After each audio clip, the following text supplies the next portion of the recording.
You have said that in our time, unfortunately, there is a separation between patriotism and liberalism, meaning a kind of an understanding of Western civilization. Yeah. So that is something you also have to convey not only to the broader public, but also to your soldiers, that there is an important element of knowing the tradition that they come out of that's broader than the military tradition. Yes.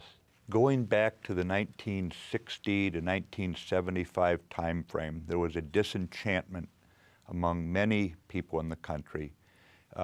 And we ended up in Vietnam, and it just tore the society apart in terms of trust of each other. John F. Kennedy and Lyndon Johnson, I'm sure, had the best of intentions, Democrat Party presidents. When Nixon got in, he was confronted with a war that the American people had basically grown very disappointed in. And the country was in the process of holding it against its military, many of whom were draftees, of holding it against the political, what they thought was the right wing. I think to some degree unwilling to look at the fact it was the political left that had put us into the war. But I don't think it's ever been patched up. Now, I will tell you that among young people today, they are very non-ideological and they don't buy into it. They draw their own conclusions and they may agree or disagree with things, but it's not based on what happened in those days. I think that divorce between liberalism and patriotism has never been patched up. But jumping forward to today, I would tell you that I have lance corporals who can articulate the nobility of the wars we are in today better than the spokesman in Washington, D.C. The ideas that grew out of the Enlightenment, they were given voice in our country, in our Declaration of Independence, our Constitution, our Bill of Rights. Those are worth defending. And I've dealt with this enemy since 1979, and I don't patronize them. When they say girls don't go to school, they mean it. You're not going to have a barbecue and talk them out of their position. They didn't arrive there rationally. They will not be rationally removed from that position. When you find people who say you will pray, you will go to this mosque, and by the way, if you don't go to this mosque, if you go to that one, we're going to kill you. Well, these are irreconcilable differences. And so somehow we have to be able to articulate this, understand this, and be able to explain the nobility of it. And I think really since Tony Blair left office as the Prime Minister in the United Kingdom, we've had no Western political leader who has been able to address in a compelling, persuasive way, for example, what FDR was able to convey when we went into World War II. I mean, here our fleet was laying on the bottom of Pearl Harbor. Admiral Nimitz was on his way to take over a shattered military. The Army would surrender in the Philippines. And at that point, the American people were very focused on the Japanese, and FDR said, no, we're not going after the Japanese first, we're going after Hitler first. How did he change the American people to do it?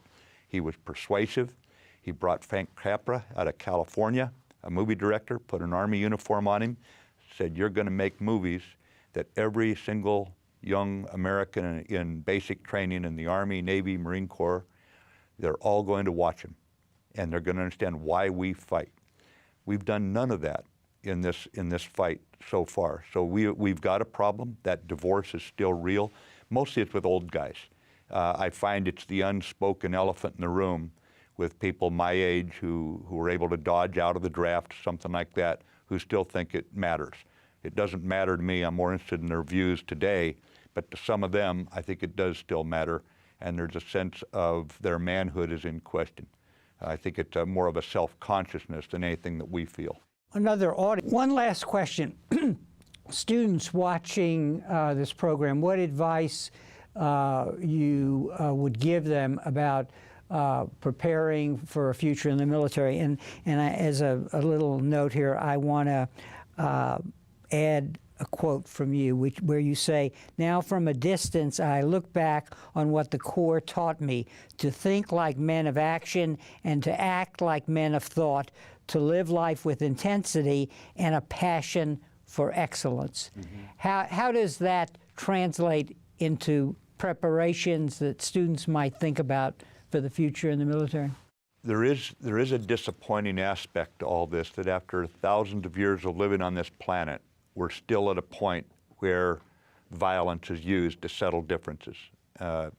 And it can be depressing for those young men and women who are choosing to go into the military.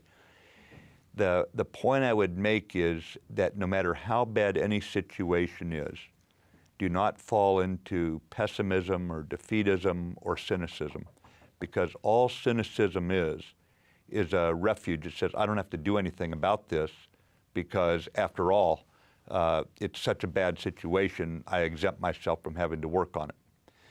So the first point is guard yourself and don't let the disappointment drive you to a negative view of the world. The second point is remember that America has the power of inspiration and the power of intimidation.